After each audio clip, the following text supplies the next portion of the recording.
시간에 제가 여기 와서 첫 번째 얘기가 뭐랬어요? 여기 오는 시간에 저는 매우 행복하다고 그랬죠? 오늘 또 행복한 시간입니다. 근데 여러분들도 말이죠. 여러분이나 저나 뭐 다 똑같은데 일상 사실은 행복한 생활을 하면서도 그 행복을 못 느끼고 맨날 짜증내고 뭐가 안 되고 뭐가 이렇게 살잖아요. 불안하고. 그래서 언젠가 제가 얘기할 때 인간이 영원히 버릴 수 없는 것이 두 가지가 있다고 그랬거든요. 뭐라고 그랬죠? 두 가지. 다 잊어버렸어. 이 고독이라고 하는 건 영원히 사람한테 떼어내버릴 수 없다. 그 유명한 저 고독. 그래서 그 영원히 가지고 사는 거예요. 그러더라도 우리는 틈틈이 오늘 하루도 내가 행복한 사람이다. 여기 오시면서 그 생각 한번 하고 와서 먹어보세요. 기분이 좋아요. 오늘 하루도 행복, 오늘 하루도 행복. 이렇게 주문을 외우듯이 이렇게 하고 오면 좋아요. 그 솔직한 얘기로 제가요, 저 성당을 다니는 사람인데요. 30년을 다녔어요. 근데 지금도 머리에서만 생각하지 가슴으로 안 와요. 뭐 하느님이다, 예수님이다, 뭐 하는 얘기가 가슴에 안 와요. 요전에 한번 얘기했죠. 김수환 추기경이 자기 머리에서 가슴까지 오는데 몇 년 걸렸다고 했어요? 70년 걸렸다고 했죠. 70년 걸려서 늙음하게 겨우 가슴에 와 닿더라. 그렇지 않으면 그 신앙 아무 소용없는 거다. 머리로만 생각하는 것은. 저도 똑같아요. 머리로만 생각하는 게 아무 소용이 없어요. 가슴에 안 와요. 오히려 요새 제가 솔직하게 생각해 보니까 고해성사라는 게 있다고 그랬죠. 고해하는 거. 내가 솔직하게 고해를 한다면 우리 어머니는 생각만 해도 가슴에 와요. 머리에 가지도 않고 가슴으로 와요. 근데 그 맨날 뭐 기도문 외워봤자 아직도 가슴으로 안 오거든요. 예, 그래도 또 외운단 말이에요, 사람은. 그러듯이 여러분, 날마다 여기 오실 때마다, 최소한 여기 오실 때는 오늘 또 행복한 순간이다. 이렇게 하고 오시면 여러분도 행복하고 저도 행복하고. 저는 여기 오는 시간이 정말 행복하거든요. 그렇게 하고 오늘 또 강의 시작합시다. 여러분한테 이 상속세를 강의하는 건 뭐냐면, 질문하는 거 보면 대부분 양도소득세를 제일 많이 묻듯이라고요. 양도소득세에 관한 질문이 제일 많아요. 그런데 상속세라는 게 왜 중요하냐면, 가령 양도소득세 애끼고, 뭐 종합소득세 애끼고 애꼈는데, 그러면 애껴서 남아있는 그 재산이 마지막에는 어디로 가요? 상속세로 다 뺏겨요, 상속세로. 그러니까 그동안에 뭐 아끼고 안 쓰고 뭐 탈세도 좀 하고 한 것이 아무 소용없어. 마지막에 이게 다 털어가니까. 이게 중요한 거예요. 그러니까 우리가 흔히 절세 하는데 절세를 하려면 그래서 마지막 상속세까지 절세가 돼야 이게 절세가 되는 거지. 그래서 그동안에 절세하고 뭐 탈세하고 한 거 아무 소용없어요. 여기 와서 다 뺏기니까. 50% 뺏기잖아요. 여러분 재산이 보통 30억 다 넘더라고, 상금. 30억 넘으면 세율이 얼마예요? 50%예요.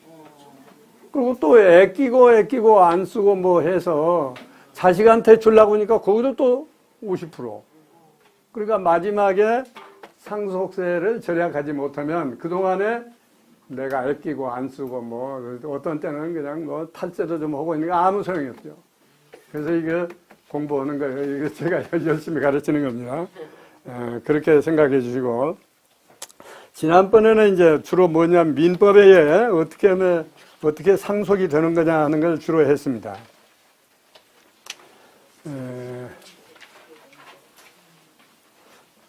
지난 시간에 어디까지 나왔냐면, 둘째 장까지 했죠. 둘째 장 저 위에 상속 순서까지 했습니다.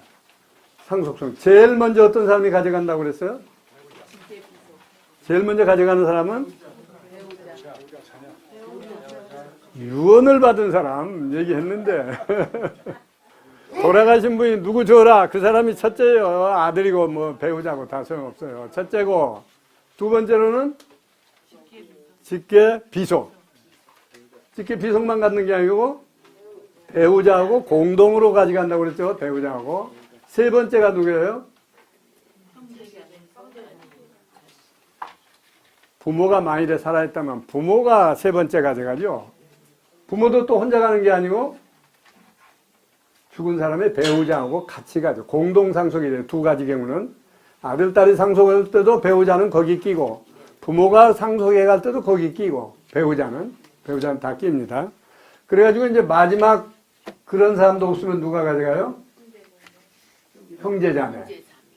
형제자매도 만일에 안 가져간다면? 사촌. 거기까지 배웠습니다. 그런데 안 가져가는 게 아니고, 여기 마지막에 보면, 위에서 한 10줄에 보면, 가져가기 싫다 그러면 어떨 거예요? 순서는 내가 가져갈 순서인데, 나 안 가져가겠다. 어쩌다 그런 사람이 있더라고요. 나 아버지 재산 그거 안 가져갈 테니까 아버지 알아서 오세요. 그런 효자가 어쩌다 하면 있어요.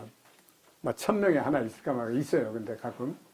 그런 사람이 바로 이 상속 포기입니다. 나는 안 가져가겠다. 상속 포기를 하면 그 사람은 안 가져갑니다. 그 사람은 그 사람 몫은 그러면 누가 가져가요? 포기한 사람 몫은 누가 가져가요? 포기 안 한 사람들이 나눠가요. 자기 비율로 포기 안 한 사람들이. 근데 포기하는 경우도 극히 드뭅니다만은 가끔 이게 포기하는 사람은 나오는 게 왜 나오느냐면 상속이라고 하는 것은 재산만 상속하는 게 아니고 또 뭘 상속해요? 빚도 상속, 부채도 상속해 간단 말이야. 그러니까 보니까 아버지가 재산을 얼마 안 남겨놨는데 빚이 많거든. 그럼 어때요? 포기하는 게 낫죠. 그렇죠? 괜히 그거 받아가지고 빚잔치 오고 괴로움만 당하죠. 오늘 아침 뉴스 보니까 뭐가 나오냐면 저는 젊은 사람들 잘 몰라서 그런데 그 유명한 연예인 누구죠?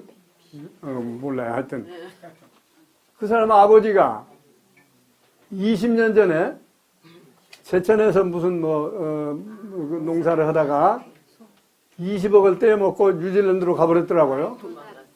그래가지고 지금까지 그냥 20년간 지냈어요.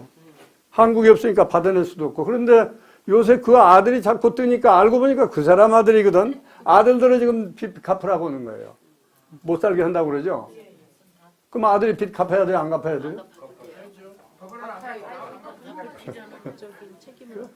두 가지요. 도의적으로는 갚아야 되지만은 법률적으로는 안 갚아도 돼요. 아버지하고 나하고 전혀 관계없는 거예요. 안 갚아도 돼요. 근데 대부분 보면은 저 사업하다가 특히 부도 내고 파업한 사람들 대개 나머지 사람이 갚아요. 왜 그러냐면 못 견디게 하거든. 그러니까 못 견디어서 갚는 거지 법률적으로 갚을 의무가 있어서 갚는 건 아니에요. 요새 그 연예인들이 또 그런 사람이 또 누구 있더라고. 한 사람은 또 그럼 갚아주겠다. 유명한 사람이 되어도 이게 문제가 있어요. 그렇지 않으면 그냥 숨겨 들어갈 텐데. 그래서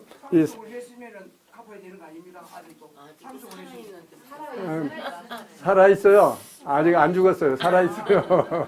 뉴질랜드로 피난가 있어요. 세금 중에 제일 비싼 세금이 유명세래요. 예, 맞아요. 유명세.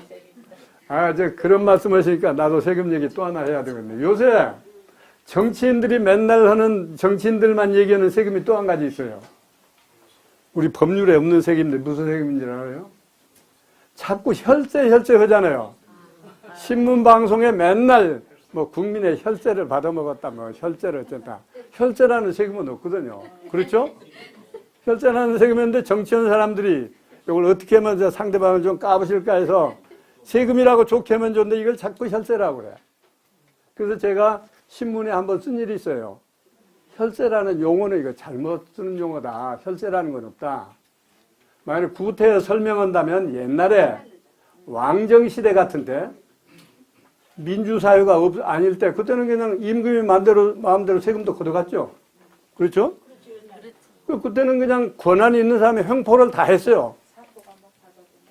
저 성경 공부하시는 분들 세리 나오죠. 세리가 어쩌고 나쁘다.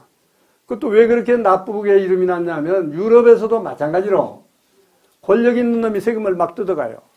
근데 유럽이나 우리나라나 그때는 세금 제도가 발전을 못해서 어떻게 했냐면 일일이 이렇게 다 지금처럼 계산해서 세금을 가져간 게 아니고 세리한테 배당을 해. 아예 위에서 너 얼마 걷어와 배당을 하거든요.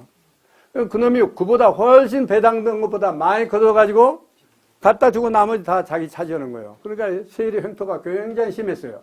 우리나라도 마찬가지고. 이제 그럴 때가 혈세예요. 말하자면 국민의 피를 빠른 거다, 이 세금은. 근데 요새는 민주사회가 되고 조세 법률주의가 돼서 법률에 의하지 않으면 세금 못 받아가잖아요. 그걸 우리는 조세 법률주의라고 한다며. 그 옳은 말을 안 쓰고 자꾸 국회의원들이 혈세해요. 그러니까 오죽하면 신문에도 한번 썼다니까 혈세라는 말 잘못하는 거다. 근데 요새도 보면 다 혈세라고 해요.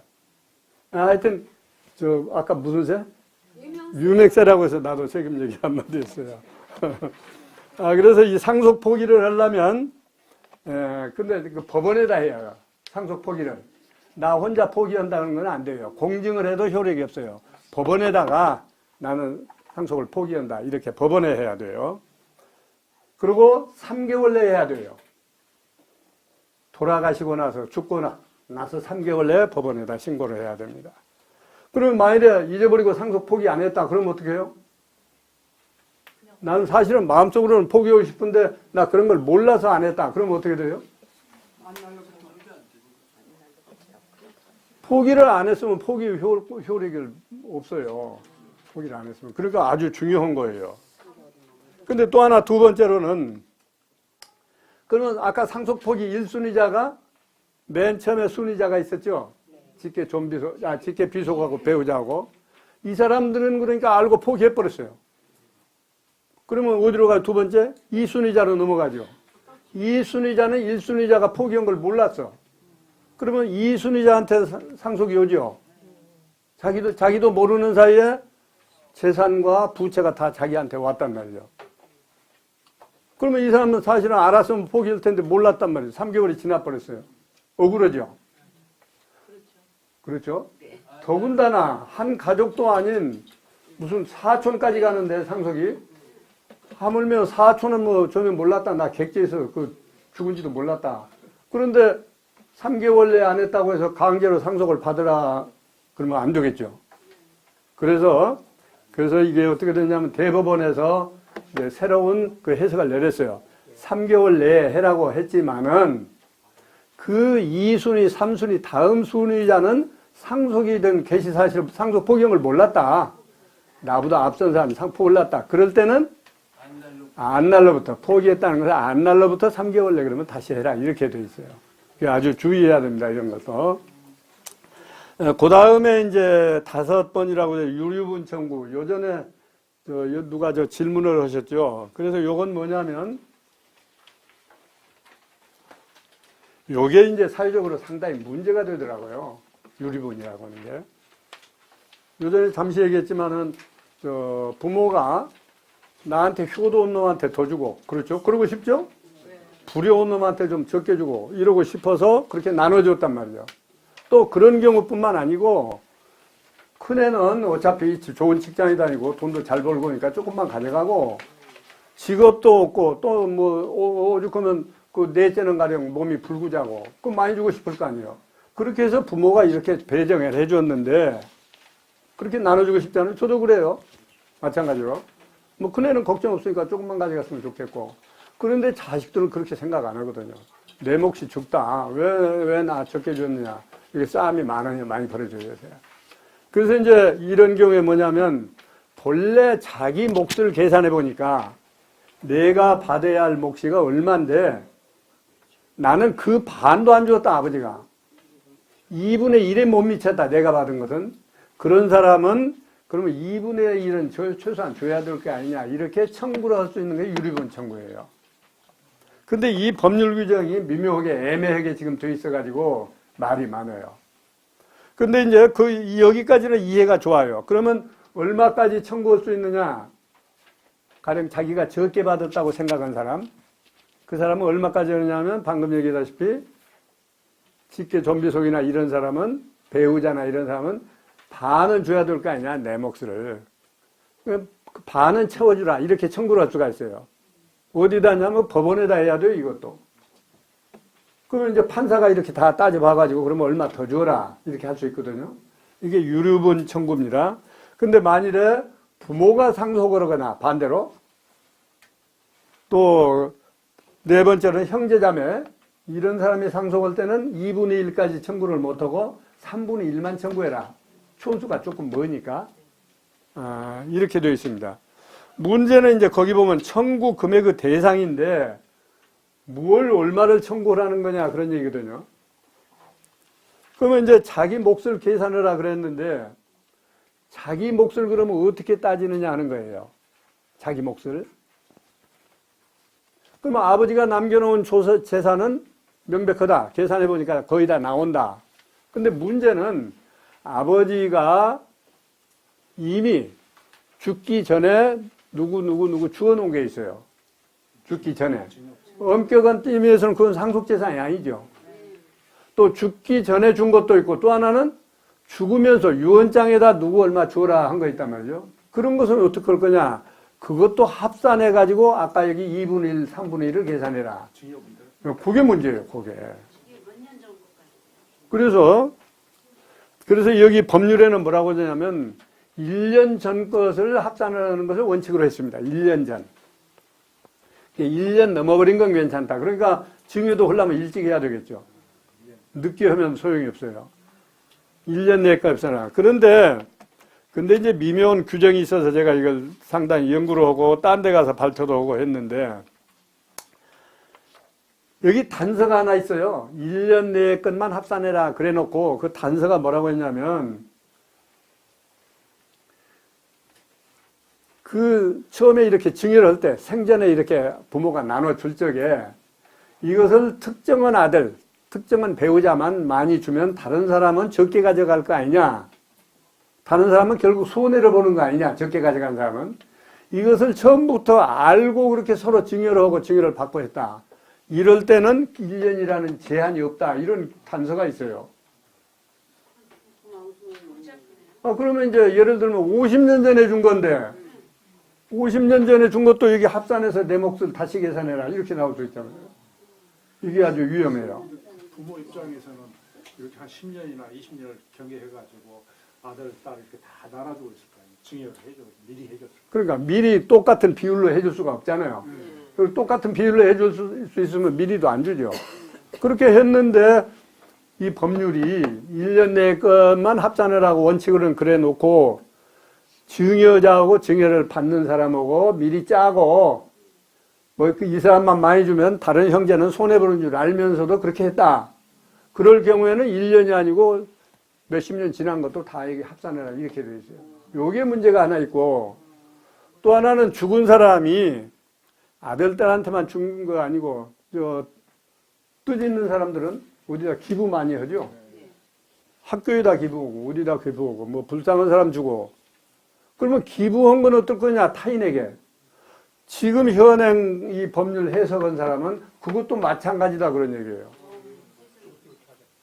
그래서 내가 그러면 그 뜻이 깊은 사람들 사회를 위해서 많이 기부했는데 그 사람들 걸 그러면 내놓으라는 얘기냐 그렇게 물었는데 법률가들하고도 상의를 많이 했어요. 그런데 현행법으로는 그 별도 말이 없으니까 그것도 그렇게 해야 된다는 얘기예요. 그러면 기부도 못하죠. 제가 그 존경하는 분도 제 사무실에 있는 그 건물에 회장이 아주 존경하는 분이고 기부를 많이 했는데 수백억을 했는데 그러면 조금 나쁜 아들이 그 아버지 기부한 것도 다 여기 합산해서 내 몫을 계산하시오. 이렇게 되면 어떻게 되느냐 그렇죠? 이 문제가 해결이 안 됐어요. 그래서 그러면 이 문제에 관한 판결이 있느냐? 판결이 아직 없다는 거예요. 그러니까 아직 이게 사건화된 건 아닌 것 같아요. 아직 판결을 찾아봐도 발견이 안 된다. 그래서 이제 계속 따져 들어가니까 그 법률 공부한 사람들은 뭐라고 하냐면 그래서 민법을 만들 때 이 법률 미스를 한 것 같다. 이제 결론이 그거예요. 그런 것까지 미처 생각을 못 한 것 같다. 예? 그래서 이제 오늘 아침에도 저거 아주 다정한 친구가 저보다 법률을 더 잘 알아요. 그래서 이걸 지금 여러분 나눠준 거 있죠? 요걸 한 장 주었어요. 너 여기 한번 의견을 내봐라. 그랬더니 이 친구는 또 나만치도 공부 이 부분을 안 했더라고. 그래가지고 잘 몰라요. 근데 자기가 보기에는 이거 법률이 잘못되었다. 이건 법리상 있을 수가 없는 일이다. 그렇게 얘기는 해요. 근데 아직 판결이 없으니까. 그래서 여러분 여담으로만 알으시고 그래서 생각하니까 기부하고 싶은 사람이 이거 알면 무서워서 못할 거란 말이죠. 그렇죠? 그런 문제가 있어요. 현행법으로는 그렇다는 거예요. 하여튼 그 정도만 아십시다. 그래서 여러분 혹시 읽어보시라고 내가 저 모임이 있어요. 연구하는 모임에 가서 내가 요걸 한번 얘기를 했어요. 그랬더니 아무도 정답이 없어요, 또. 그러니까 이게 생소해요, 모두. 근데 요즘에는 갑자기 이 문제들이 사회에 많이 대두해요. 왜냐하면 이 상속 문제가 옛날 같지는 않잖아요. 형제간에도 다 싸우고 하잖아요. 제가 상속세를 신고해 주니까 그런 경우를 많이 본단 말이죠. 10 중에 9번 싸워요, 자녀들이. 그러니까 여러분 그 자녀 믿고 오시면 안 돼요. 그 아버지 계실 때는 이렇게 사이좋게 아들, 딸이 왔다 갔다 하는데 아들, 딸 딱 죽고 나면 그때부터 달라져요. 아버지 딱 돌아가시고 나면 다음부터 형제들 와서 얘기하는 게 달라져요. 10에 9번 싸워요. 그러니까, 똑같이 줘야 되나요? 예? 똑같이 줘야 되나요? 아유, 나눠 갖는 비율이 있으니까. 아까 내 나이 얘기하니까 유언에서 제일 먼저 가죠. 그래서 이거, 여러분 그냥 심상치 않은 일이에요, 이게 자녀들. 그래서 저도 그래요. 저는 뭐 상속해 줄 것도 크게 없는데, 마누라가 늘 그래요. 당신 아들, 딸이라고 그렇게 안 할 줄 아냐고, 지금부터 조심하라고. 전부 다 그래요. 그러니까 여러분, 뭐 함부로 소비하라는 얘기는 아니지만은, 그냥 너무 애끼고 다 상속세 많이 뺏기고 자녀들에게 싸움 붙이고 하시지 말고 좀 쓰시고 행복하게 사세요. 오늘도 행복. 그 다음에 이게 이제 사회적으로 문제가 점점 되어가고 있다. 그래서 보니까요, 이 규정이, 이 방금 유류분에 관한 규정이 언제 생겼는가 봤더니 옛날부터 있던 규정이 아니고 1977년에 들어갔어요, 새로. 그래서 그 상속법에 관한 책을 쓴 책을 읽어보니까 김주수 교수라고 건국대 교수인데 그분이 상속세에 관한 책을 많이 썼어요. 그분 책을 읽어보니까 77년 이전에는 그러면 이런 문제가 생기면 어떻게 해결했느냐. 77년 이전에. 그 교수도 그렇게 써놨어요. 그때만 해도 우리 사회가 상속세 가지고 싸우고 이런 일이 거의 없었다. 또 하나는 1960년 우리나라 민법이 만들어지기 전에는 법률이 장자 상속제도였다. 큰아들이 무조건 다 가져가게 돼 있으니까 이런 싸움이 없으니까 그런 생각을 안 했다가 70년대 후반대에서부터 사회에 자꾸 이런 문제가 생기니까 비로소 집어넣었다는 말이에요. 집어넣으면서 법 규정을 허술하게 해서 지금 만들어 넣어가지고 이렇게 됐다는 얘기예요. 예, 그래서 그렇게 아시면 되겠습니다. 그래서 오늘날 이제 이런 현상이 생긴 것은 누구 탓을 할 수도 없죠. 사회가 전반적으로 다 그렇게 돼가요. 근데 제가 생각하기에는 왜 이런 사회가 됐느냐. 제가 어렸을 때 제가 성장기에만 해도 사람 죽었단 말도 들어본 일이 없고, 그렇죠? 부모 자식 간에 싸웠단 말도 없고 들어본 일이 없어요. 그런데 그냥 70년대부터 후반기에 우리나라 사람이 부자 되면서부터 이 현상이 생긴 거예요, 지금. 그 전에는 다 가난하니까 싸울 일이 없었어요. 부자 되면서. 그래가지고 제가 말이죠. 옛날에 그 미국 영화, 오래전에 미국 영화를 그때 봤는데 비행기가 가다가 추락했단 말이죠. 추락해서 수사관들이 와서 이제 그 전부 수사를 할 겁니까? 비행기가 왜 추락했는지. 가지고 어떤 유리 조각을 하나 가지고 분석을 했더니 거기 화약 냄새가 나다. 그러면 누가 틀림없이 폭파장치를 했다, 비행기에. 거기서부터 수사를 해요. 나중에 수사를 마지막까지 하고 보니까 어떤 놈이 부모 상속이 욕심나서 부모 죽으면 상속이 되니까 그 비행기다 폭파장치를 한 거예요. 그게 몇십 년 전에 내가 봤는데 오늘 우리 사회에 그게 그냥 흔해졌단 말이죠. 그렇잖아요. 부모 거 상속 욕심나서 막 죽이고 뭐 살리고. 이거 문제예요. 그래서 전에도 제가 얘기했지만은 우리나라의 이런 현상이 법을 아무리 무섭게 해도 소용없어요. 근본적으로 사람 마음이 달라져야 되거든. 법 무섭게 한다고 되는 게 아니라 사람 마음이 달라져. 그러니까 내가 보기에는 우리나라 이 효도 사상이 무너져서 그래요. 공자 사상이 무너져서 그래요. 공자 사상이 무너져서. 왜냐하면 공자 사상을 우리가 공부할 때는 효도만이 온 세상을 다 다스려 나갈 수 있다고 생각했어요. 효도만 잘하면 그 사람은 뭐든지 잘하는 사람이다. 세상도 잘 살아가는 사람이다. 이 효도가 무너지면 다 안 되는 거다. 이렇게 공자가 가르쳤는데 오랫동안. 그거 안 가르치니까 이게 무너졌단 말이죠. 그러면요. 전에도 한번 얘기했지만은 그래서 아놀드 토인비라고는 유명한 역사학자가 있습니다. 세계적인 학자죠. 그 역사학자가 한국을 왔다 간 일이 있어요. 한국을 왔다 가서 무슨 얘기를 남기고 갔느냐면 어제 화성 날아갔다고 그랬죠. 미국이. 네. 그저께. 화성에 좀 도착했다고 그랬죠. 그러니까 우리나라 세계인들이 이 지구상에 사는 사람들이 언젠가는 달나라에 가서 살고 화성에 가서 사는 날이 올지도 모른다. 그때 우리 지구에 사는 사람이 꼭 가지고 가야 할 게 꼭 한 가지 있다. 뭐냐? 한국의 효도 사상을 가지고 가야 된다. 그렇게 얘기했어, 토인비가. 그러니까 토인비가 한국에 와서 보니까 한국이 자랑스러운 거예요. 서양에서는 그런 거 못 봤단 말이에요. 서양 사람들은. 와서 보니까 참 좋은 사회제더라. 오죽하면 그 서양 사람 토인비가 그런 얘기를 했는데 거꾸로 우리는 그 뒤로 무너지기 시작한 거예요. 토인비 얘기가 한 뒤로 무너지기 시작했어요. 하여튼 내가 상속 얘기한 김에 그런 얘기까지 했습니다. 그 다음 페이지로 넘어갑시다.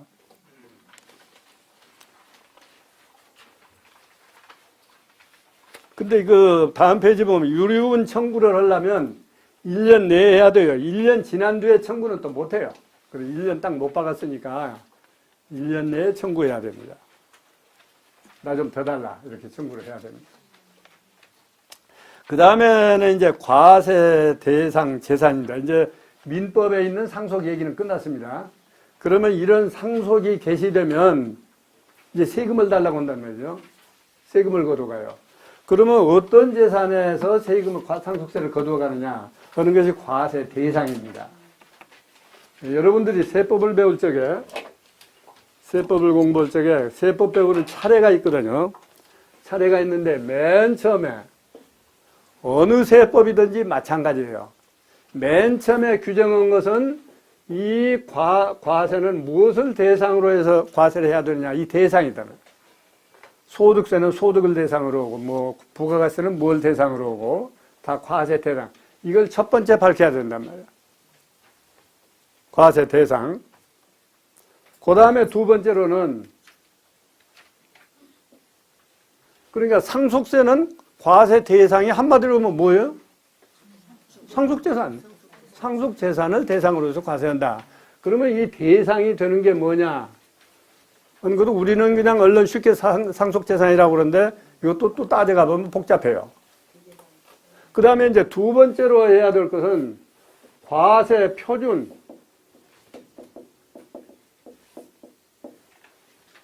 과세 표준이라고 뭐냐면 과세 대상이 되는 것을 실제로 세액을 계산을 따면 어떤 기준이 나와야 되겠죠. 응? 표준이라는 말이나 기준이라는 말이나 같으니까 과세 대상이 되는 것을 거기다가 세금을 얼마인가를 계산하려면 세금 계산은 기준이 나와야 된단 말이에요. 이것을 과세 표준이라고 해요. 보통 약해서 뭐라고 합니까? 과표라고 얘기해요. 과표. 과표를 계산해야 돼요. 그 다음에 세 번째로 과표가 계산되면 그 다음에 계산해야 될 게 뭐죠? 이제는 세액을 계산해야 된다. 세금이 얼마인가? 그러면 세액이 얼마인가를 계산하려면 과세 표준에다가 곱하기 세율을 곱하면 세액이 나온다. 여기까지 제일 중요한 절차입니다. 어느 세법이든지 다 세 가지를 이렇게 차례로 규정했습니다. 무엇에다 과세할 거냐? 제면은 무엇에다 과세할 거냐? 그러면 그걸 세금을 계산하는 기준은 뭘로 기준을 삼을 거냐? 그 다음에 세금 계액은 뭘로 올 거냐? 세율을 여기다 곱해서 계산해라.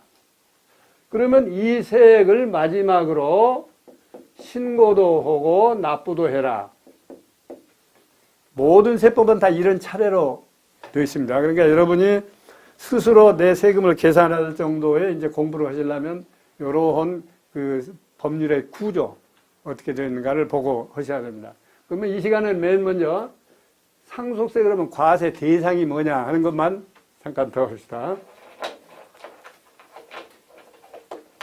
방금 말씀드렸다시피 아주 쉽게 얘기하면 상속재산이다.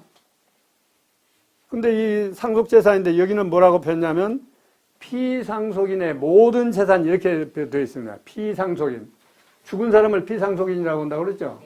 피상속인의 소유로 되어 있는 모든 재산. 문제는 여기 모든 재산입니다. 모든.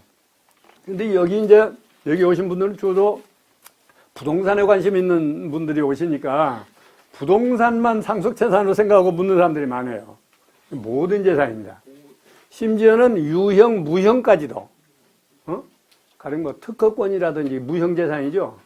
이런 것도 다 과세대상이 돼요. 하여튼 현금으로 바꿀 수 있는 것은 다 상속재산이에요. 이것을 여기서는 모든 재산이라고 했어요. 그리고 괄호에 있죠. 부동산이 제일 주축이 되지만은 동산. 그러면 현금은 어떻게 되느냐?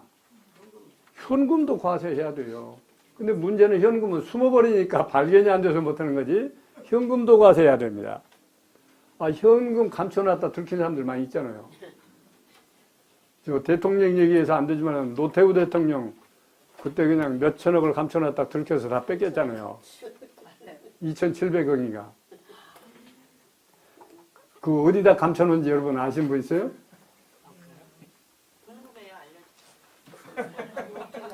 우리나라 큰 회사 쌍용이라는 회사가 있죠. 네? 쌍용그룹. 쌍용그룹 창고에다 감춰놨어요. 돈을 밑에다 쟁겨놓고 위에다 화물을 짐을 잔뜩 이렇게 산더미 같이 쌓아놓으니까 누가 아무도 생각 못했죠. 누가 정보가 들어갔는지 그 창고에 가서 다 두니까 아래에 이렇게 가득 들어있어요. 네? 그 어떤 사람은 그래서 심지어 상속세 무서워서 현금으로 가지고 있다는 사람들도 많이 있어요. 그래서 한때 뭐가 잘 팔렸냐면 금고가 잘 팔렸어요. 금고. 달러 같은 건 얼마 안 돼도 거기다 감춰놓으면 많이 감출 수 있죠. 그래서 하여튼 현금도 예외가 아니다. 전부 다 과세한다. 근데 제가 젊은 날 세무공무원을 좀 했잖아요. 그래가지고 어느 회사를 조사를 나갔는데 우리 한 팀이 제지회사예요. 상당히 큰 제지회사. 근데 요새는 그 회사 이름이 별로 없더라고. 그 당시 상장회사가 드물 때인데 상장회사였는데 그 회사를 조사를 나갔는데 저 같은 사람은 그런 건 재주가 없는데 같이 간 한 사람이 또 그런 걸 형사처럼 잘하는 사람이 있어요. 창고에 가서 막 짐이 이렇게 쌓였는데 짐을 막 한쪽으로 이렇게 하더니 그 속에 비밀장부를 이렇게 쌓는 거예요. 비밀장부를. 그런 경우도 있었어요. 하여튼 어쨌든 현금도 과세 대상이 된다. 그래가지고 이제 그 회사 공장이 신탄진에 있어요. 그 제지회사가. 그 공장까지 우리가 조사를 갔거든요. 근데 그때 얘기를 들으니까 남진이하고 김진이하고 거기서 산다고 그러더라고. 남진이가 나오나. 나오나고. 실례했습니다. 나오나고 김진이하고 거기서 한창 재미있게 살 때요. 그 조금 가면 있다고 그러더라고요. 창고에서. 하여튼 그랬습니다. 그래서 모든 재산이다. 거기 보면 그래서 유가증권, 심지어는 유가증권도 발견되면 내야 되고, 사인증의 재산을 포함한다 이 말 있죠. 사인증이요. 사인증이요. 사인증에 이거 무슨 얘기냐면, 사인증에는 계약을 할 때, 누구하고 이제 계약을 합니다. 계약을 할 때, 만일에 내가 죽으면, 그때 이건 네가 가져간다. 이렇게 이게 사인증입니다. 글자 그대로 죽을 사자 원인이라는 인자니까 죽음을 원인으로 해가지고 증여를 했어요. 그러면 죽기 전에는 못 가져가. 다만 죽으면 이걸 가져가기로 증여를 했어요. 이게 사인증이거든요. 민법에서는 이것도 증여라고 하는데 우리는 세법에서는 이것도 상속재산이다. 똑같다. 이렇게 보는 거예요. 사인증여 재산을 포함한다. 그 다음에 여기 아까 얘기다시피 모든 부채도 포함한다. 그 다음에 상속재산으로 보는 게 있다. 본래 상속재산은 아닌데 이런 것도 다 상속재산으로 봐라. 세법은 이런 특칙이 많이 있습니다. 거기에 뭡니까? 대표적으로 제가 몇 개 만들어놨는데 보험금. 요새는 이제 큰 보험금들 많이 들어가지고 보험금 들어오는 거 아직 안 찾은 거 이거 다 들통이 나요. 보험금도 상속재산입니다. 다만 이제 이런 건 있어요. 보험금을 아버지가 내다가 아버지가 돈이 떨어져서 몇 년 후부터 내가 냈다. 보험료를. 그런 경우에는 보험료 낸 비율로 쪼개서 내가 낸 비율에 해당하는 것은 내 것이고 아버지가 보험료 낸 비율만큼만 상속재산이다. 이렇게 해요. 하여튼 보험금도 상속재산이다. 그 다음에 신탁재산. 내 소유권에서는 떠났는데 사실은 실제 내용은 신탁에서 저리간 거다. 이것도 자기 걸로 봅니다. 신탁재산. 그러면 여러분 부동산 신탁해 보셨는지 모르는데 신탁을 하면 소유권 명부에 내 이름이 아니고 신탁회사 명의로 명의가 바뀝니다. 소유권자가. 그러더라도 실제 주인은 나니까 이것도 상속재산이다. 명의가 바뀌었더라도. 그 다음에 퇴직금, 가령 월급쟁이였던 분이 돌아가셨다. 그러면 퇴직금도 그분이 근무한 기간의 퇴직금이니까 그것도 상속재산이다. 이렇게 거의 다 쓸어 담아서 상속재산으로 다 과세합니다. 그 다음에 이제 예외가 있다 그랬습니다. 예외는 그러니까 과세 안 하는 거. 상속재산은 맞는데 과세 안 하는 거. 예외가 있다. 그 예외를 우리는 보통 비과세라고 그러죠. 과세 안 하는 게 있다. 첫째는 뭡니까? 국가, 지방자치, 공공단체 이런 데다가 주었다. 유언을 하면서 나 죽으면 이거 어느 학교에다 줘라든지 이렇게 유증을 했다. 또는 아까 얘기한 사인증에도 마찬가지로 나 죽으면 어디 학교에다 줘라. 어디 공익재 이렇게 한 것은 여기서 빼준다. 그 다음에 문화재 이건 당연히 빼주고 그 다음에 묘토, 산소 이거 빼줍니다. 198제곱미터 1980제곱미터 그 다음에 분묘지 9,900제곱미터. 분묘지는 실제 그 묘 쓰는 데고, 여기 아까 지금 묘토라고 한 건 뭐냐면, 우리가 흔히 얘기하는 위토. 옛날에는 다 위토를 사놓죠. 그때 나중에 제사를 지내려고. 위토. 그 다음에 정당해 주어라. 이런 것도 봐준다. 근로복지 기금 이런 건 봐준다. 구제금품. 요새 보면 어디 어디 사고 나고 해서 돈 보내주죠. 거기다 주어라. 이런 건 다 빼줍니다. 보시다시피 불우이웃돕기 이런 건 다 빼줍니다. 이 외에도 여러 가지 있는데 일상 우리가 이해하기 쉬운 건 내가 몇 가지만 여기다 해놨습니다.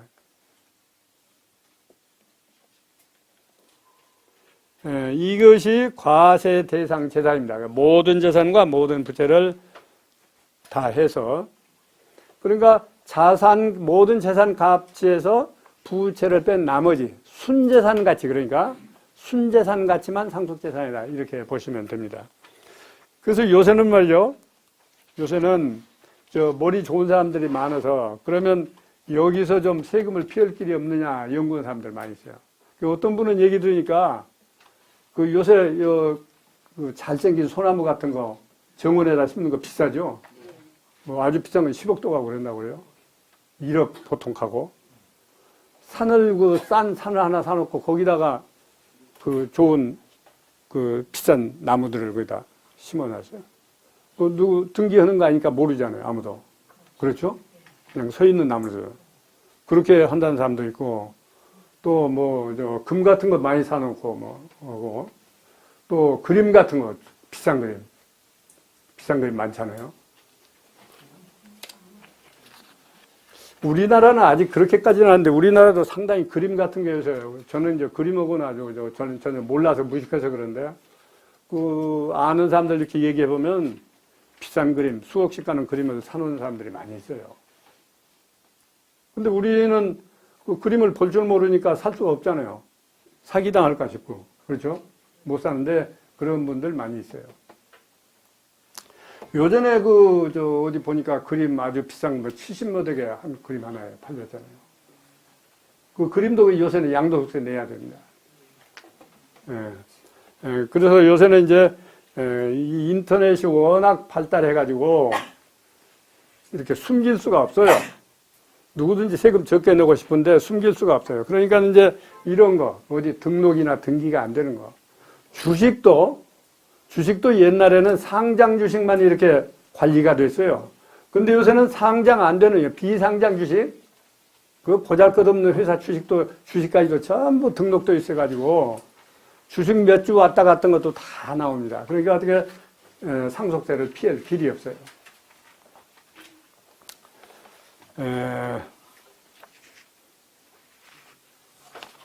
아까 그 시작하시는 분이 15분을 늦게 해서 제가 조금 15분 얘기를 더 해야 되겠는데요.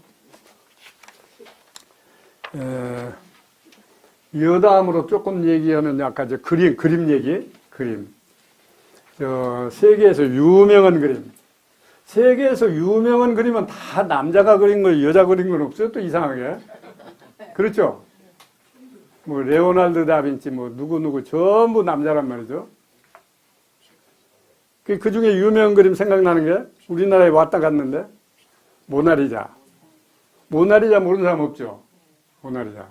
그런 거 아직 가격이 책정은 안 됐지만 엄청날 거 아닙니까? 그 모나리자에 관한 얘기를 내가 여기서 읽었는데, 돌아가신 안병욱 선생 책을 보면 이런 좋은 얘기가 많이 나와요. 그 책에서 읽었는데, 그 모나리자를 그린 사람이 누구죠? 화가가? 방금 얘기한 레오날드 다빈치가 그랬단 말이에요. 레오날드 다빈치가 그 3년 걸려서 그렸대요. 그 하나를. 3년을 꼬박 그렸어요. 그 모델이 있잖아요. 모델은 실물이에요. 그 화가가 그려낸 그냥 인물이에요. 모델. 실물이에요. 실물. 실제 여자를 놓고, 그 아름다운 여자를 놓고 3년 동안 그린 거예요. 본래 그 여자 이름은 모나리자가 아니고, 지네브라 대 비치라고 하는 사람이에요. 지네브라 대 비치. 이 여자를 놓고 3년 동안을 그렸어요. 그러면 이제 3년 동안 가서 이렇게 우두커니 앉았단 말이에요. 화가 앞에. 그 지루해서 못 견딜 일 아닙니까? 그러니까 이제 재미있는 게, 그 모델이 지루하지 않게 하기 위해서 어떤 때는 앞에서 연극도 해주고, 연극한 사람 데려다가 노래도 불러주고 그런데요. 그렇지 않으면 하루 종일 지루해서 앉아있을 수가 없으니까.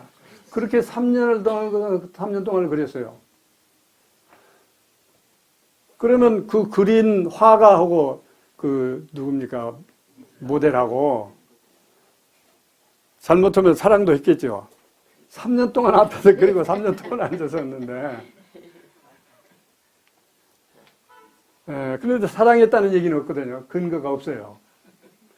왜 그랬냐면 그 3년 동안을 그 동생, 아까 지네브라 그 여자 동생이 꼭 따라다녀. 하루도 안 빼놓고 따라와요. 언니를 따라와. 그 사랑을 고백할 수가 없어, 설사 하더라도. 그렇게 따라왔는데, 마지막 날 하루 안 왔다는 거예요. 마지막 날 하루 안 따라왔어요. 그래서 그걸 완성했어요. 그 완성해가지고, 누구한테 보여주지 않는 거예요, 처음에는. 자랑도 안 하고. 아무도 몰라요. 자기밖에 몰라요. 그 모델하고. 그래가지고 그 그림을 딱 그려놓고, 보니까 그림이 길이는 한 1m 뭐 30 몇 cm고 세로는 한 70 몇 cm고 이러더라고요. 그렇게 크지도 않아요. 이 그림을 그려 완성해 놓고 그 앞에다 이제 딱 포장으로 이렇게 덮어 놓고 평소에 어디 나갈 때는 포장으로 딱 덮어 놓고 나가고 문을 잠그고 자기가 이제 화실에 들어오면 열쇠를 열고 들어와서 그 포장을 열고 보고 이렇게 했다는 거예요. 그러니까 그 단순한 그림으로만 그렸으면 그렇게 할 수가 없다는 거예요. 아무리 유명한 화가도. 사랑했을 것이다. 이렇게 추정을 하는 거죠. 그러니까 누구 보지도 않게 하고 사랑할수록 누구한테 안 보이고 감추고 싶다면서요. 난 그런 거 모르는데. 응? 자기가 진심으로 마음속으로 사랑하는 사람일수록 아무도 모르게 나 혼자 갖고 싶으니까 감춘다는 거예요. 그 사람이 그렇게 감춰왔거든요. 그 그림을. 그래서 그런데 그렇게 감춰왔는데도 소문이 퍼졌어요. 소문이라는 건 무서우니까. 그래서 누구한테까지 소문이 들어갔느냐. 내가 맨날 제 루이 14세 얘기 많이 했는데, 그 고약한 루이 14세 귀에 또 들어갔어요. 그 다빈치라는 화가가 무슨 그림을 그려놓고 그렇게 혼자만 본다더라. 아무도 모르게. 그게 괜히 세민하잖아요. 그 뭔지 보고 싶단 말이죠. 황제가. 그 사람을 보냈대요. 보내가지고 그 그림 좀 보자. 그 황제가 보자는데 안 보여줄 수 없잖아요. 그렇죠?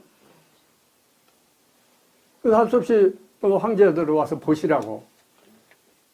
그 황제가 이 말을 타고, 그때는 말 타고 다녔으니까 말 타고 와서 그 그림, 그 화실 있는 데로 왔어요. 할 수 없이 황제한테는 보여줬죠, 이렇게. 황제가 그 그림을 보자마자 제안을 했어요. 뭘 했느냐? 불란서의 반을 당신 떼어줄 테니까 이거 그림하고 바꾸자. 제안을 했어요. 근데 이 사람이 노했거든요. 그건 안 바꿉니다. 근데 안 바꾼다고 해봤자 황제가 뺏어가면 뺏어가지고 어떡할 거예요. 그러니까 역제안을 했어요. 그러면 나도 제안을 하겠습니다. 뭐냐? 황제께서 이 그림을 실컷 보시고 나중에 이제 그만 보기 싫다 하면 그때 나한테 반환해 주시오. 그 조건으로 보시오. 이렇게 제안을 했어요. 그래서 황제가 그 약속으로 그 그림을 갖다 봤어요. 그렇게 유명한 그림이에요. 그래가지고 루블 박물관에 있지 않습니까? 근데 공교롭게 그게 또 도적을 맞았어요. 루블 박물관에서. 돈을 받았는데 몇 년 만에 찾았는데 미국에서 찾았대요. 그러니까 그 도적이라고 하는 건 참 알 수가 없어요. 미국에서 찾았어요. 미국에서 찾아가지고 다시 루블 박물관으로 그 그림을 모시고 오는데 군인들이 막 군악대가 양쪽에서 나팔을 불고 막 왕 모시듯이 하고 왔다는 거예요, 거기를. 루블 박물관으로 다시. 그 얘기가 소문이 나니까 이제 루블 박물관이 사람이 어떻게 모여들든지 정신이 없어요. 예. 근데 이제 심리학자들이 또 거기 써놓은 거 보면 이렇게 사랑이 극치에 이르면 이렇게 달래는 게 아니고 그걸 때리거나 물거나 하고 싶다는 거예요. 그러니까 애들하고 비교를 했더라고. 어린애들, 망나니들 아주 예쁘죠. 그러면 그냥 꽉 깨물고 싶죠. 그 애가 사랑스러워졌다는 거예요. 그러니까 사랑이 극치에 이르면 그런데 그래가지고 그 그림을 보는 사람들이 가만히 보면 좋은데 막 만지려고 그러고 심지어 어떤 사람은 그냥 펜을 잡아서 때리려고 그러고 그래서 그 보존을 할 수가 없어, 그림을. 그래서 거기다 방탄유리를 씌웠다는 거 아닙니까, 지금? 그림을. 보존을 하려고. 그렇게까지 그 유명한 그림이에요. 근데 그게 한국에 전에 왔다 갔는데 저는 못 봤어요. 뭐 알로만 얘기하고 그걸 못 봤어요. 그 어떤 사람 말은 진품이 온 게 아니고 똑같은 게 왔다 갔을 거다. 그렇게 얘기하는 사람도 있는데 한국에 하여튼 왔다 갔어요.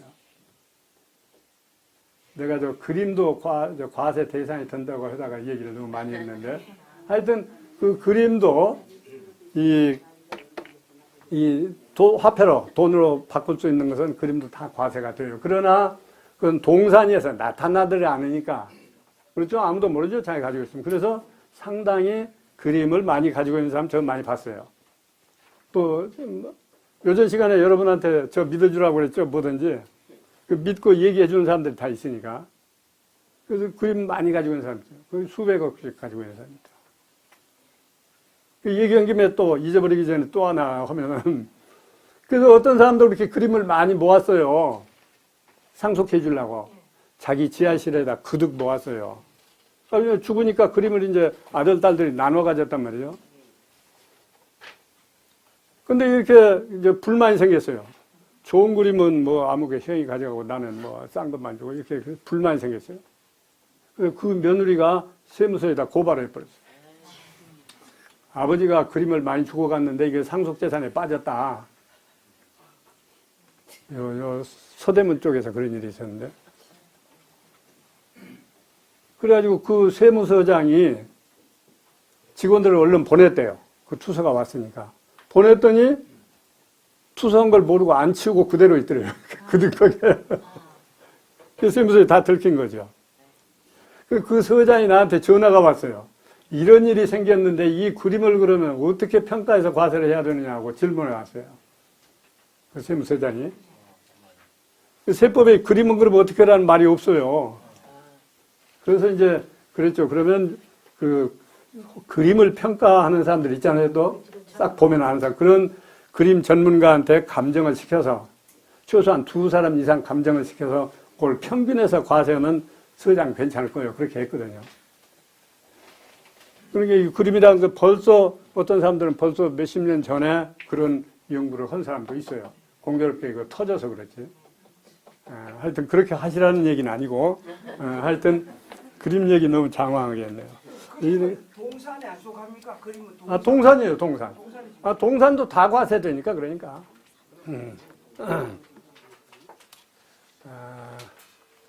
이제 그 다음에 얘기가 너무 길었습니다. 과세 밑에 이제 보면 3번이라고 되어 있습니다. 과세 가액. 이건 뭐냐면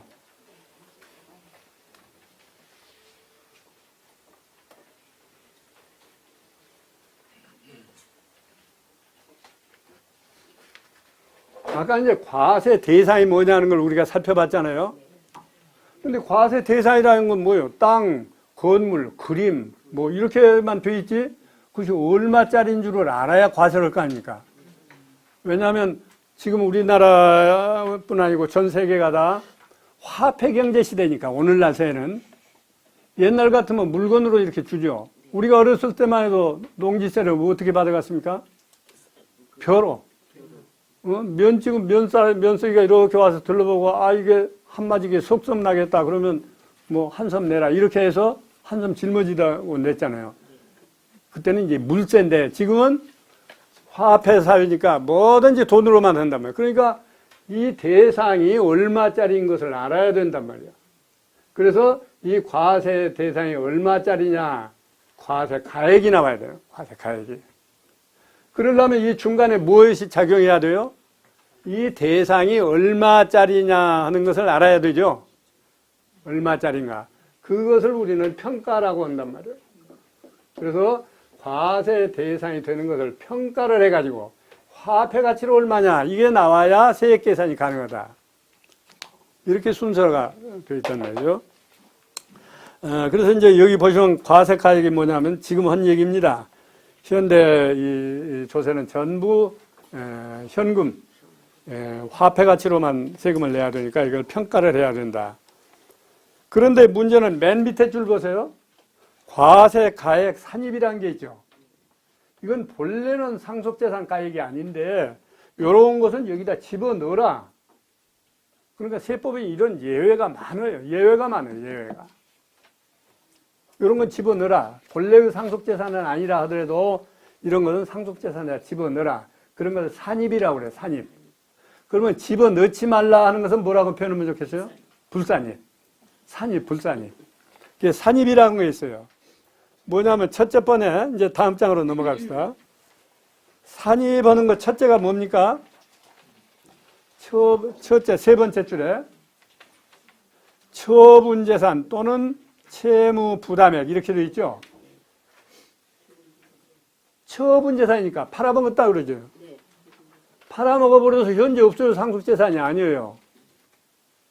팔아먹은 것도 상속세 과세 가액에 넣어라 이런 게 있단 말이죠. 이게 아주 고약한 거예요. 이게. 언제 것까지 하느냐? 10년 전 것까지. 그러니까 아버지가 9년 전에 10년 전에 팔아 자시고 갔어요. 가서 술 자시고 다 하고 갔어요. 근데 이거 어디다 아버지가 팔아서 어디다 썼는지 대라 이런단 말이죠. 이거 아주 나쁜 법률이 있어요 지금. 그래가지고 입증을 못하면 증거가 없으면 그 돈을 다 숨겨놓은 거 아니냐 이렇게 추정하는 거예요. 판돈. 또 하나는 어떤 사람들은 자꾸 이런 걸 가르쳐 준대요. 여러분들끼리 비전문가들끼리 얘기가 빚을 많이 얻어라. 빚을 많이 얻으면 상속세 낼 때 빚은 다 빼준다더라. 그러니까 빚을 많이 얻으라고 가르쳐 줘요. 그런 얘기 많이 하더라고요. 근데 빚을 얻은 것도 역시 그 빚 얻은 거 어디다 썼는지 돼야 돼요. 가령 빚 얻어서 현금으로 감춰놨으면 어떻게 해요? 그거 빼주면 안 되죠. 그래서 재산을 팔아치운 거나 빚을 얻은 거나 다 상속세 과세 가액에 넣어라. 다만 내가 이거 술 먹고 어디 썼다 하고 입증을 하면 되고 어디다 썼는지 모르겠다. 그러면 세금 매긴다. 이게 제일 문제예요. 아마 여러분 앞으로 이게 제일 고민이 클 거예요. 그러니까 요새 과세를 어떻게 그러냐면 은행 예금 계좌를 전국 은행의 예금 계좌를 다 국세청에서 뺍니다. 전국에. 뭐 1000개 뭐 이런 금융기관 전부 다 빼봐요. 국세청에서. 요새는 인터넷이 발달해서 그냥 다 나온다고요. 그래가지고 그 돈이 어디 갔는지 다 이렇게 살펴요. 그 꼼짝을 못해요. 이게 아주 나쁜 법률이지만 하여튼 있어요. 그러니까 할 수가 없어요. 그래서 오죽하면 제가 이것도 재판을 한번 했거든요. 재판은 어디까지 했냐? 헌법재판소까지 갔어요. 이거 나쁜 법률이다. 거기다는 나쁜 법률이다. 이렇게는 쓰지 못하고 헌법에 위반되는 법률이다. 이것은. 헌법에는 국민의 재산권을 지켜준다고 했는데 그 재산이 지금 없는데 이것을 재산이 있는 것처럼 과세한다는 게 이게 헌법 위반 아니냐. 이렇게 했는데 졌어요. 근데 내 앞에 누가 또 누가 재판을 한번 했는데 이 사람이 미리 져버렸더라고요. 그러니까 나도 졌어요. 대법원은 한번 판결 나면 그대로 합니다. 좀처럼 안 바꿉니다. 그걸 만일에 바꾸려면 대법관 전원이 합의돼야 돼요. 그러니까 좀처럼 안 바꿔요. 그러니까 대법관들이 그냥 그런 전에 판례가 있으면 보지도 않고 그냥 그대로만 해버려요. 그래서 내가 졌어요. 근데 이제 먼저 사람이 한 것은 옛날에 해가지고 졌더라고요. 그러면 나는 새로운 이유를 들어대야 할 거 아닙니까? 만일에 고치려면. 새로운 이유를 몇 가지 들어댔어요. 왜냐하면 먼저 헌법재판소에서 재판할 때하고 지금하고 사회가 많이 변했다. 우선 옛날에는 부모 자식이 한 집에서 사니까 아버지가 어디 썼는지 대충 알 수도 있다. 근데 요새는 부모 자식 같이 사는 사람이 없지 않느냐. 그럼 아버지가 어디다 썼는지 심지어 뭐 어떤 애인 숨겨놓고 거기다 다 주고 왔는지 알 수가 없지 않냐. 그런 사람들 많이 있으니까. 예. 근데 어떻게 아들들을 입증을 하라고 그러냐. 이건 그러니까 헌법 위반이다. 또 두 번째로는 옛날에 그 재판이 있을 때는 금융실명제라는 게 없었어요. 금융실명제 없을 때는 그냥 돈 막 빼서 감춰도 뭐 국세청에서 알 도리가 없었거든요. 그때는 할 수 없이 그렇다고 하더라도 지금은 금융실명제 해가지고 정부가 나보다도 더 잘 알고 있는데 나는 아버지 것 다 몰라도 정부는 다 알고 있는데 그건 당신들이 증거를 대야지 왜 나더러 대라고 그러냐.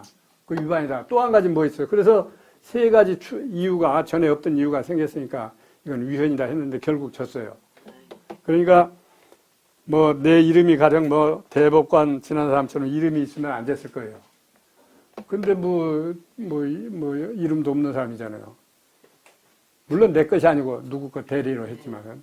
그래서 졌어요. 그러니까 지금 꼼짝 못하고 이것에 묶여서 지금 상속인들이 다 고통을 받습니다. 실제로 아들딸이 알 수 없거든요. 저도 뭐 돈 얼마 안 되지만 내가 늘 돈 왔다 갔다 하는 거 자식이 어떻게 합니까? 모르지. 자식한테 그걸 일일이 얘기를 합니까? 모르지. 그래서 내가 기록을 해봤어요. 그런데 나도 나이 먹으니까 기록해놓은 것을 내가 봐도 또 생각이 안 나요. 근데 어떻게 입증을 하려고 합니까? 아주 나쁜 법률이 살아있어가지고. 몇 프로까지는 봐주잖아요. 안 봐줘요. 네. 조금 봐준데, 이제 180%만 입증을 하면 된다 이랬는데, 그것도 돈이 적은 거이지 큰 돈은 안 봐줘요. 3억 이하만. 큰 돈은 안 봐줘요. 이게 참 아주 문제가 되어 있어요. 근데 여기 이제 그 밑에 조금만 더 봅시다. 가나다라가 이렇게 쭉 있는데, 다만 이제 조금 위안이 된다면 그 10년 걸 과세한다고 본다고 그랬죠? 그러면 납세자가 상속인이 증거를 대야 되는 것은 2년 것만 되면 돼요. 죽은 날로부터 2년 것만 내가 입증하면 돼요. 우리 아버지가 여기다 썼다. 그 돈 가지고 이거 샀지 않느냐, 이거 신고했지 않느냐 이렇게 되면 되는데 그러면 10년 중에 나머지 8년은 누가 되느냐? 정부가 입증을 해야 돼요. 입증 취급만 나눠져 있어요.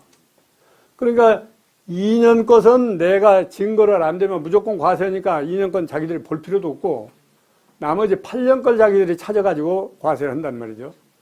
그 10년 걸 다 봐요. 그렇게 요새는 어디 감출 길이 없어요. 왜냐하면 금융기관, 전국의 금융기관을 하나도 안 빼놓고 뭐 농협 뭐 이런 거 전부 갖다 다 훑어서 보는데 심지어 이런 일이 있었어요. 할머니가 재산이 꽤 많았어요. 할머니가. 제가 그 회사 자문을 해주고 온 사람인데 할머니가 재산이 많아요. 그러니까 이제 할머니가 80, 90이 되니까 저 자녀들 사위까지 다 카드를 하나씩 만들어줬어요. 나 죽을 때까지 돈 얼마 못 쓰니까 니들이 다 써라. 카드를 다 나눴어요. 근데 요새는 카드도 이렇게 전산에서 싹 나와버렸단 말이야. 카드 쓴 게. 그래가지고 이 공무원이 다 봐가지고 이거 보세요. 카드를 저 골프장에서 썼는데 할머니가 골프 치러 갔습니까? 사위 아들들이 다니면서 골프 쳤는데 그것도 다 증여했다고 하죠. 그렇죠. 증여가 맞죠. 할머니도 자기 돈도 냈으니까. 그걸 합치니까 수억이에요. 이렇게까지 이 발전을 해서 그냥 꼼짝 못해요. 그러니까 여러분이 혹시라도 세금 아까워서 좀 덜 내고 싶으면 연구를 많이 해야 돼요. 조금 해가지고는 안 돼요. 많이 해야 돼요. 아주 상속세 복잡합니다. 심지어는 이것 때문에, 이 조항 때문에 세무사들이 상속세 그 업무 자체를 안 맡으려고 하는 사람들이 있어요. 한번 해보니까 아주 질렸다 그러죠. 10년 전걸 막 뒤져서 뭐 하니까 몇 번 수수료 받고 오다가 혼이 났다고 안 맡으려고 하는 사람들. 이렇게 복잡해요, 상속세가. 엄청 복잡합니다. 그래서 하여튼 우리는 그걸 주의하시면 됩니다. 제일 문제가 많은 것이 저거요. 예금, 은행 왔다 갔다 한 거. 그런데 은행 안 통할 수가 없잖아요. 그 어떤 사람은 현금 어쩌고 한데, 그래서 내가 그랬어요. 아, 현금 가지고 왔다 갔다 하다 도둑 맞는 것보다는 낫지 않소, 세금 내는 게. 그러니까 그러시지 말고 은행 통해서 오라고. 그럼. 그런 경우 많이 있어요. 하여튼 이런 것이 세법의 특징이에요. 아까 처음에는 원칙은 뭐라고 했어요? 상속재산 만난다고 그랬고, 상속재산도 아닌데 아버지가 다 써버리고 갔는데, 나도 이거 증거로 대라. 증거 못 대면 과세한다. 이게 이제 분쟁이 제일 많습니다. 그러니까 재산이 좀 큰 사람들은요, 이걸 어떻게 할 방법이 없어요. 오죽하면 제가 기록해놓고 그 기록을 나중에 보면 기억이 안 나는데 어떡해요. 그런 얘기입니다. 그 다음에 쭉 그 밑에 또 나에 보시면 나에 보면 사용처 입증 방법 나왔습니다. 방금 제가 얘기한 거. 2년간 것은 내가 입증하지만은 나머지 8년은 관청이 자기들이 입증해야 된다. 그런데 실제 그 조사에 이렇게 임해서 보면 공무원들이 말이죠. 저희들 하기 싫으니까 10년 거 다 자꾸 우리들 대라고 그래요. 그러니까 이제 우리 같이 아는 사람은 자기들이 8년 것은 자기들이 입증해야 되는 줄 아니까 심하게 못하는데 어떤 데 와서는 그 2년 넘은 것도 자꾸 뭐 이거 대라 막 한단 말이죠. 납세자가 약하니까 그냥 꼼짝 못하고 뭐 하는데 그러나 자기들이 입증 못하면 전국적인 과세 못해요. 8년 것은. 그러나 그 사람들이 이제 기술이 좋아서 다 찾는다고요. 생각해보면 아까 골프지로 간 거 카드에서 다 찾아내는데. 그리고 이제 또 한 가지 여담입니다만은 이제 전에는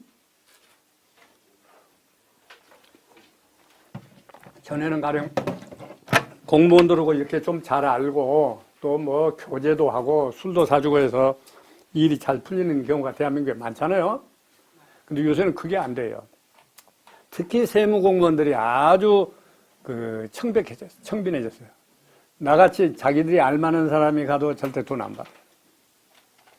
요전에는 내가 상속세 눕고 해줬는데, 그래서 내가 사장들 오면 당신 사례도 좀 하라고 하려면 이제 저녁 좀 마련하자 그랬더니 절대 안 된다고 그래요. 그래서 나중에는 내가 이제 안 받는 줄 알면서도 슬금을 해봤어요. 그랬더니 절대 안 된다고. 나중에는 내가 쓴 책을 하나 들고 갔어요. 책. 이거 내가 책을 한 권 준다. 당신 뭐 점심도 안 한다고 그러니. 그랬더니 책도 안 받는데요.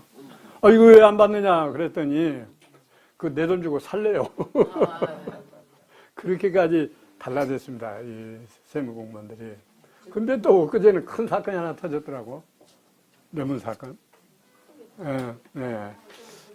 여담이었습니다. 그 다음에 이제 한가운데쯤 보면 한가운데 상속 개시 전 증여한 재산. 상속 개시 전에. 그러니까 지금까지는 상속 개시 전에 돌아가신 분이 피상속인이 처분했거나 빚을 얻었거나 한 걸 증거대라고 그랬는데 이번에는 정식으로 증여를 하고 간 재산. 이것도 10년 내에 건 또 합쳐라. 그러니까 이게 걷잡을 수가 없어요. 그러니까 여러분 이제 앞으로 증여세 공부하겠는데 증여하면 다 되는 줄 알았는데 증여하고 10년 내에 돌아가시면 그것도 다시 상속재산에다 합쳐서 계산을 다시 해야 돼요. 그러니까 증여세는 빨리 해야 돼요. 그렇죠? 증여하고 10년 내에 돌아가시면 돌아가면 타버려. 마찬가지. 예. 그러니까 상속세를 다시 계산해서 증여세 낸 건 빼줘요. 그러더라도 세금이 늘어나요. 세율이 점점 올라가니까 더 늘어나요. 그래서 그걸 노리고 합치라고 하는 겁니다. 예, 일찍 줘야 돼요. 일찍. 그런데 오늘 여러분 신문 안 봤어요? 금년에 여러분들이 증여한 사건이 역대 최고로 많대. 대한민국 생기고 처음으로 금년에 증여가 많았어요. 왜냐하면 신문에서 막 과세한다고 두드려 대니까 차라리 그러면 증여하겠다. 양도소득세 뭐 2채만 되어도 뭐 엄청나게 반을 매기겠다 막 하니까 그럴 테면 증여세 내고 일찍 증여했다. 이번에 건수가 제일 많았다는 거예요. 네. 그러니까 그런 분들은 날래게 벌써 다 증여한 거예요. 네? 전에처럼 옛날처럼 증여했어도 빠지고 오는 수가 있으면 그런데 이제는 빠질 길이 없으니까 그럴 테면 일찍 증여되겠다 해서 굉장히 많이 했다.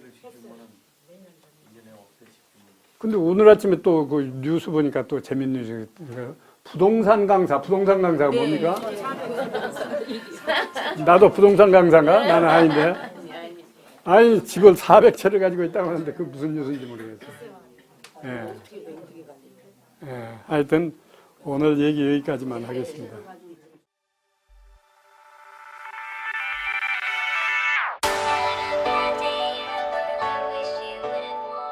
강남구 논현동에 위치한 대지면적 약 75평, 연면적 약 200평의 수익형 부동산 개발 사례입니다. 인지도 있는 브랜드와 연계하여 임차인이 선호하는 최상의 공간을 만들어갑니다. 소호 사무실을 계획하여 수익률을 극대화하였습니다. 1층 필로티를 활용한 편리한 주차, 풀옵션 주거 공간과 독립된 옥상 정원, 전용 면적 5평에서 7평대까지 고급 임대주택의 수익 극대화가 되도록 가구와 자재를 선별하였습니다. 풀옵션으로 전자제품, 가구류와 집기류가 모두 포함되도록 계획하였습니다. 매각 시 자산가치가 높을 건축물로 디자인하였습니다.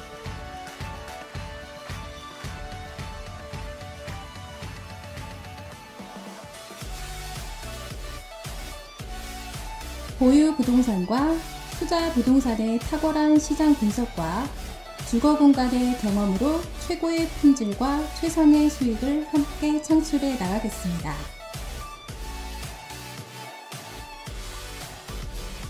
책임, 위탁, 전소, 일반 관리 등 건물주 취향에 따라 선택 가능합니다. 수금 책임제로 월세 미납 시 대납해 드립니다.